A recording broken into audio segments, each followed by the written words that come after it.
ሰላም በዚህ ቪዲዮ ሌክቸር ደግሞ የምናየው እንግዲህ ፎሬን ፖሊሲ ቢሄቪየርስ ፓተርንስ እና ትሬንድስ የሚሎችን ነው ማለት ነው። የአንድ ሀገር ፎሬን ፖሊሲ ምን አይነት ባህሪዎች አሉት፣ ምን አይነት ፓተርኖች ወይም ትሬንዶች እንደሚከተለው የሚለው እናያለን ማለት ነው። ሶ ፎሬን ፖሊሲ ቢሄቪየር ሪፈርስ ቱ ዘ አክሽን ስቴት ቴክ ቱዋርድስ ኢች አዘር ነው። እንግዲህ ፎሬን ፖሊሲ ቢሄቪየር ወይም የፎሬን ፖሊሲ ባህሪ የሚለውን ስናይ አንድ ሀገር ከሌላ ሀገር ጋር ስትገናኝ የምታደርገው አክሽን ድርጊት ነው ማለት ነው። ራይት ድርጊት ነው። ሶ ዚስ አክሽን ዩዥዋሊ አር ኖት አስ ኢን themselves but are tied in some way with larger purpose from long range objective to short range objective ወይም term objective ማለት ነው። እና ይህ አክሽኑ ወይም ድርጊቱ ኢንድ አይደለም ራይት በራሱ መጨረሻ ሳይሆን ጅስት በቃ ብቻ ግን ከትልቅ ዓላማው ጋር የተያያዘ ነው። ሜቢ ሎንግ ሬንጅ ኦብጀክቲቭ ሊሆን ይችላል ወይም ሾርት ሬንጅ ወይም ሚድ ሬንጅ ኦብጀክቲቭ ልታሟላበት የሚችለው ሊሆን ይችላል ማለት ነው። ሶ ኦል ፎሬን ፖሊሲ ቢሄቪየርስ አልቲሜትሊ ቦይልስ ዳውን ቱ ስሪ ፖሲብል ፓተርንስ። እንግዲህ ሁሉም ፎሬን ፖሊሲ የምንላቸው በሶስት ዋና ዋና ክፍሎችን ከፍላቸዋለን። the first one is self preservation or maintaining the status quo ምንለው ነው። self preserve ማድረግ ለምሳሌ maintain the status quo existing reality for one own benefit ለምሳሌ ስለ ራሳችን ቤኔፊት ማስጠበቅ maintain the status quo ለምሳሌ ዩናይትድ ስቴትስ ኦፍ አሜሪካ እዚህ ጋር ሰልፍ ፕሪዘርቬሽን ላይ የምትጠራ ሀገር ነች። እና ኢንተርናሽናል ኢንስቲትዩሽን ለምሳሌ ኢንተርናሽናል ሞኔታሪ ፈንድ ምላቸው ወርልድ ባንክ ወርልድ ትሬድ ኦርጋናይዜሽን ምላቸው that were what established following the second world war have been strongly shaped by United States ነው።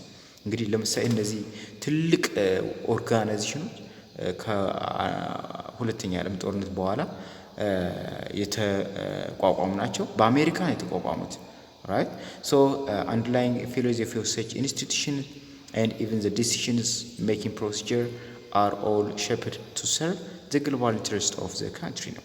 እና እነዚህ ምንድነው የሚጠቅሙት ግሎባል የሆነ ኢንትረስትን ለማስጠበቅ ማለት ነው። right so this day United States has become one solid defender of the international system። እንግዲህ በአሁኑ ጊዜ አሜሪካ በጣም ብቸኛዋ የዓለም ጠባቂ ማለት እንችላለን።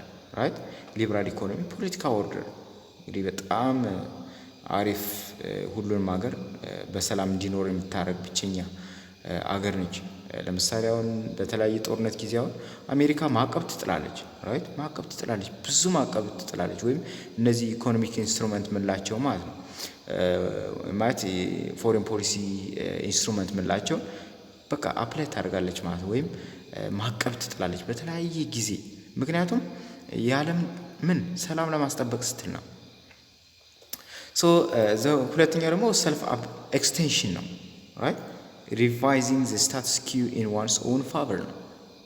ለምሳሌ changing the reality for one's own benefit ሪያሊቲውን ቀይረን ለራሳችን ምን ማድረግ ጥቅም ማዋል ማለት ነው።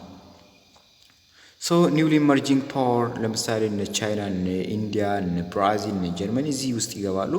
other are competing to restructure the international institutions and different regimes so as to create enabling environment to promote their national interest። እንግዲህ የራሳቸው ናሽናል ኢንትረስት ለማስጠበቅ ሲሉ ሌላ አዲስ ስትራክቸር መፍጠር ነው የሚፈልጉት እነዚህ እነ ቻይና እነ ኢንዲያ እነ ብራዚል እነ ጀርመኒ ማለት ነው። ሶ the third one is self abnegation የምንለው ነው። ሶስተኛው ደግሞ ደካማ ሀገሮች ብዙ ጊዜ የሚጠቀሙት ነው ማለት self abnegation የምንለው revise the status quo in some else favor ለሌላ ሰው ጥቅም ነው እነዚህ የሚሉት ማለት ነው። እና reflects the foreign policy trend that are being displayed in less developing countries ብዙ ጊዜ ይሄ የሚታየው ምንድነው ባላደጉ ሀገሮች ላይ ነው ማለት ነው። ባላደጉ ሀገሮች ወይም ደካማ በሆኑ ሀገሮች ላይ የሚታየው so such countries may scramble to such challenge and compromise its long-lasting national interest for temporary and immediate benefits። እንግዲህ የሆነ ዝም ብሎ በቃ ለጊዜያዊ ጥቅም ብቻ በጣም ዘላቂ የሆነ ናሽናል ኢንትረስታቸውን ምን ያደርጋሉ ለሌላ ሀገር ይሰጣሉ ማለት ነው። ቻሌንጅ ያደርጋሉ ማለት ነው። አይደል? ለምሳሌ የሆነ ጊዜያዊ የሆነ ሰላም ለማስጠበቅ ሲባል ሌላ ፓወርፉል የሆነች ስቴት በማስገባት የራሳቸውን ስርዓት ግን ይበዘብዛሉ ወይም ኢንፍሉዌንሳቸው ዜሮ ይሆናል ማለት ነው። ሌላ ደግሞ ፎሬን ፖሊሲ ዳይሜንሽን ምንላቸው ናቸው። ራይት ፎሬን ፖሊሲ ዳይሜንሽኖች ስናይ behavior can change over time and with different style of leadership and circumstance እንግዲህ በተለያየ ሰርከምስታንስ የተለያየ ሊደርሺፕ የተለያየ ይሆናል ማለት ነው።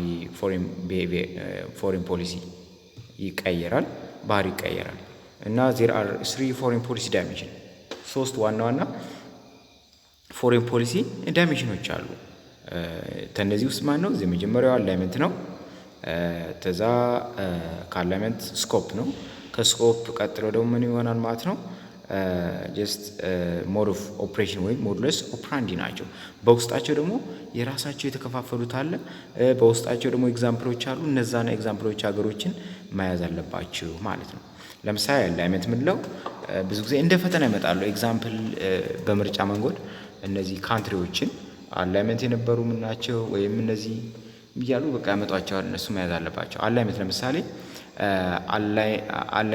alignment tendency whether national leaders choose to ally with certain country or to remain neutral። እንግዲህ alignment tendency ምንለው እንግዲህ አንድ ሀገር አላይ መሆን ይችላል፣ መወዳጀት ይችላል ከሌሎች ሀገሮች ጋር ወይም ኒውትራል መሆን ይችላል የሚለው። so a country alignment behavior can vary from time to time during its history in response to changing circumstances and policy decision። ልክ እንደ ፖሊሲያችን እንደ ሁኔታዎች ይህ አላይመንት ባህሪያችን ይቀያየራል፣ ከጊዜ ወደ ጊዜ ይቀያየራል። አላይመንት ቴንደንሲ ክላሲፋይድ ኢንቱ 3 ነው። አላይመንት ደግሞ እንደገና በስንት ይከፈላል? በ3 ይከፈላል። የመጀመሪያው ማን ነው? አላያንስ ምንለው ነው። አላያንስ ፎርማል አግሪመንት ቱ ፕሮቫይድ ሚሊታሪ ሙቹዋል ሚሊታሪ አሲስታንስ በቃ ወታደራዊ የሆነ እርዳታ ለመተጋገዝ የሚገቡት ፊርማ ነው ወይም ውል ነው ማለት ነው። አግሪመንት ስምምነት ነው ማለት ነው። so allied countries can pool their military resource, acquire access to foreign bases and stake out territories that enemies are on notice ናቸው።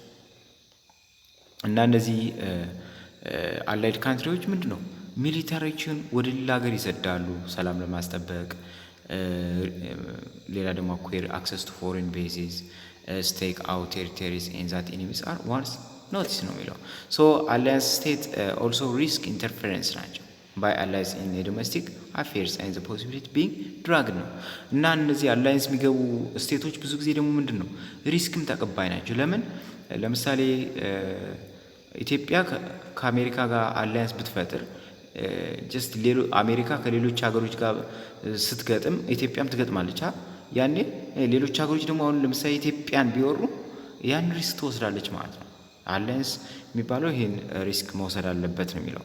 ኒውትራሊቲ ምንድነው ደግሞ ስታንስ ኦፍ ፎርማል ነን ፓርቲሲፔሽን ኢን ወርልድ አፌርስ፣ ምንም ተሳታፊ ያለመሆን ብቻው መሆን ማለት ነው። ከምንም አገር ጋር አለመሳተፍ ማለት ነው። so keeping a low profile neutral may avoid some of the problems associated with alliance, particularly the generating of potential enemies and counter alliance። እና ይሄ ምንድነው ኒውትራሊቲ ምንድነው? ራሱን ምን በማድረግ ዝቅ በማድረግ እና ከሌሎች ሀገሮች ጋር ምንድነው አሊያንስ አይፈጥርም። አሊያንስ አለመፍጠሩ ደግሞ የሚሰጠው ጥቅም አለ። ምክንያቱም ምንድነው ከሌሎች ሀገሮች ጋር አሊያንስ አልፈጠረም ማለት ጠላቶች አይኖሩትም ወይም ጠላት የነበረውን ያስቀራል። ካውንተር አላያንስ የነበሩ ሀገሮች ምን ያደርጋል ማለት ነው? ይቀንሳል ማለት ነው። አይኖርም ማለት ነው። አንድ ኢትዮጵያ ለምሳሌ ከአሜሪካ ጋር ብትወዳጅ በጦርነት አሜሪካ ሌሎች ሀገሮች ስትገጥም ትገጥማለች። ስለዚህ ኢትዮጵያ ለብዙ ሀገሮች ምን ትሆናለች ማለት ጸብ ትሆናለች ማለት ነው። ራይት ብዙ ሰው ብዙ ሀገር ሊያጠቃት ይችላል ማለት ነው። ስለዚህ ግን ኒውትራሊቲ ከሆነች ግን ምንድነው እንደዚህ አይነት ነገሮችን ትታደጋለች ማለት ነው፣ ታስቀራለች ማለት ነው። ሶ ኤግዛምፕል ስዊዘርላንድ ምንላት ለምሳሌ እስከ 2002 ምን ነበረች? ኒውትራል ነበረች። ዩናይትድ ኔሽን አልገባችም ነበር ማለት ነው። ግን እዚህ ጋር ኒውትራሊቲ ደግሞ አንድ ጉዳቱ ምንድነው መሰላችሁ?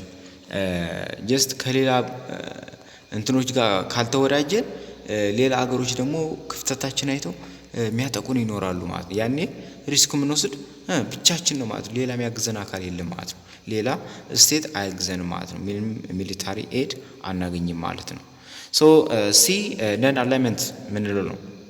ሶ ፎሬን ፖሊሲ ፓተርንስ ኦፍ ሞስት ዲቨሎፒንግ ስቴት ዲዩሪንግ ኮልድ ዋር ነው። ይህ በኮልድ ዋር ጊዜ ብዙ በማደግ ላይ ያሉ ሀገሮች የተጠቀሙት ነው።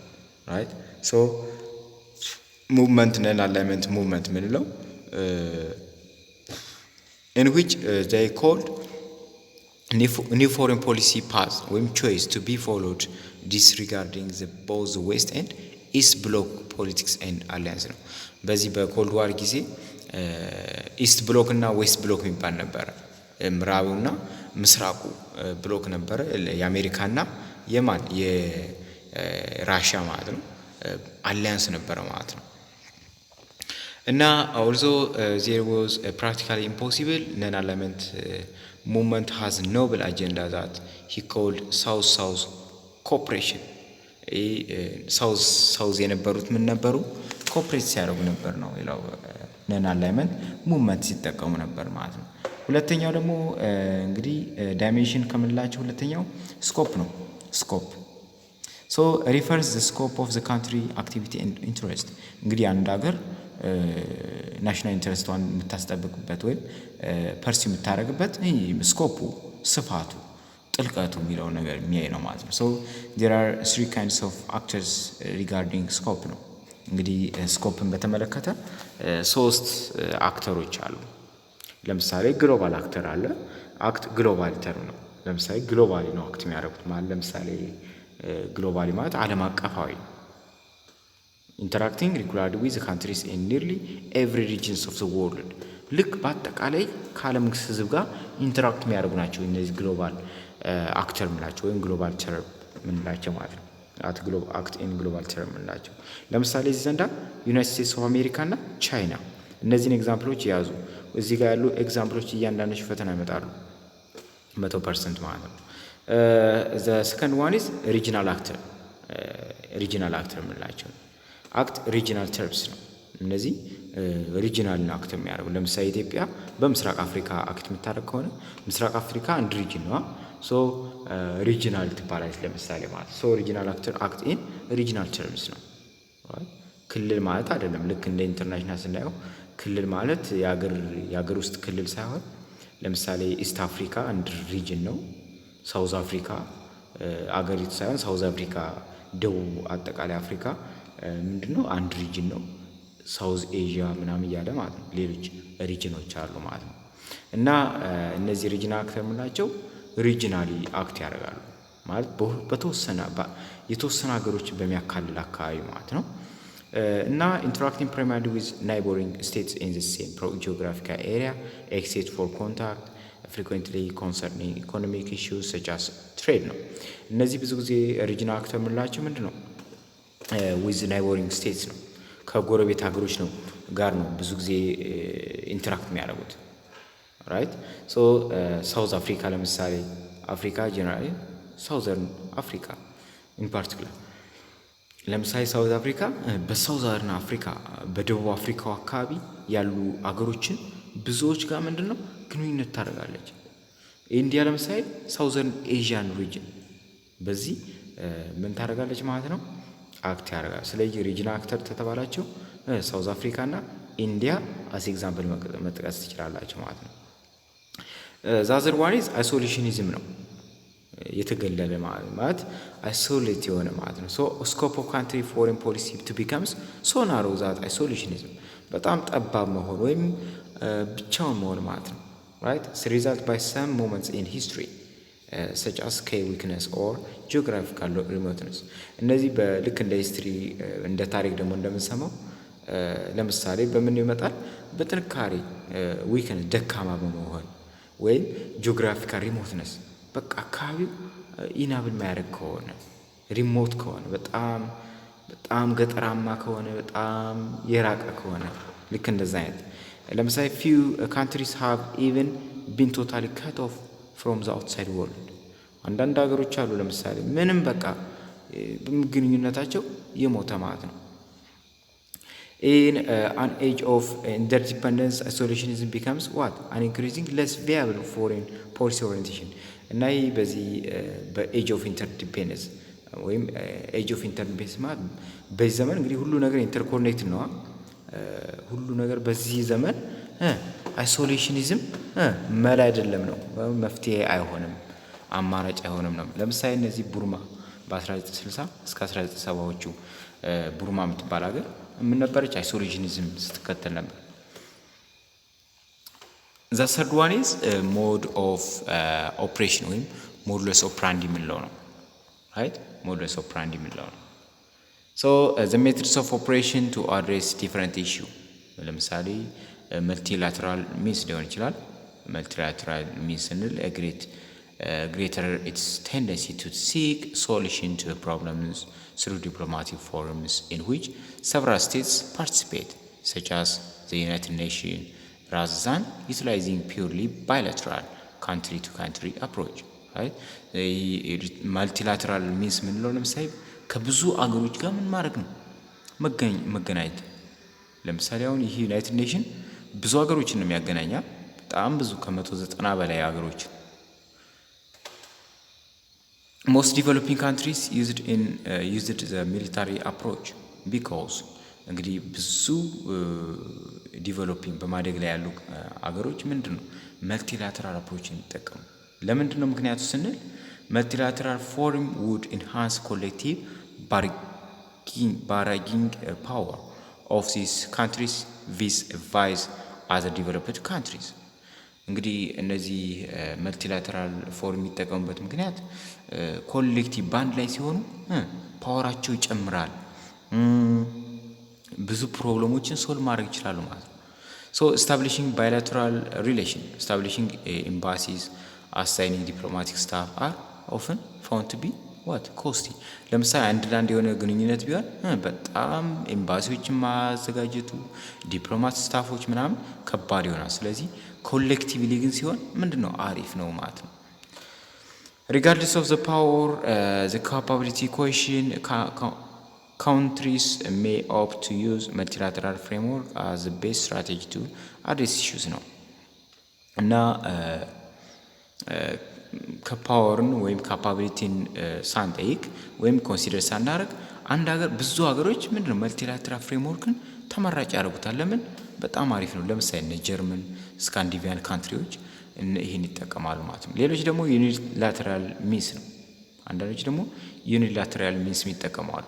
so they play the carrot and stick diplomacy to affect the outcome of events or to influence the behaviors of others ነው። ምንድነው ይሄ የሚጠቀሙት? ካሮት ኤንድ ስቲክ ዲፕሎማሲ የሚለው ነው። ትሰጣለህ፣ ምን ታደርጋለህ? ጥሩ ነገር ትሰጣለህ። ደግሞ ማለት አንዳንዴ ጥሩ ነገር ትቀበላለህ፣ መጥፎ ነገር ትሰጣለህ። መጥፎ ነገር ትሰጣለህ፣ ጥሩ ነገር ትቀበላለህ። ልክ እንደዛ አይነት ነገር ማለት ነው። ሶ ላይክ ኢንተርቬንሽን፣ ለምሳሌ ኢንተርቬንሽን በቃ ስቲክ የሆነ ወይም ዱላ ያለው ነገር ጉዳት የሚያደርስ ነገር። ለምሳሌ ኢንተርቬንሽን ምንለው ወረራ፣ ጣልቃ ገብነት፣ በሌላ ሀገር ላይ ጣልቃ ገብቶ መውረር ሊሆን ይችላል። ትሪት ኦፍ ዩዝ ኦፍ ፎርስ፣ ኃይል መጠቀም እና ሌሎችም። so the more unilateral a state is more likely to initiate actors in international relation or to resist initiative taken by others. እንግዲህ አንድ ሀገር ዩኒላተራል ከሆነች በጣም ጠንካራ ሀገር መሆን አለባት። ሌሎችን መቆጣጠር አለባት ማለት ነው። ሌሎቹ ራሷን ጉዳት እንዳያደርሱባት መቆጣጠር የሚችል መሆን አለባት ማለት ነው። so instruments of foreign policy የምንለው ደግሞ አለ። ይህን በኔክስት ቪዲዮ እናየዋለን። ኔክስት ቪዲዮ ላይ የምናየው ይሆናል ማለት ነው።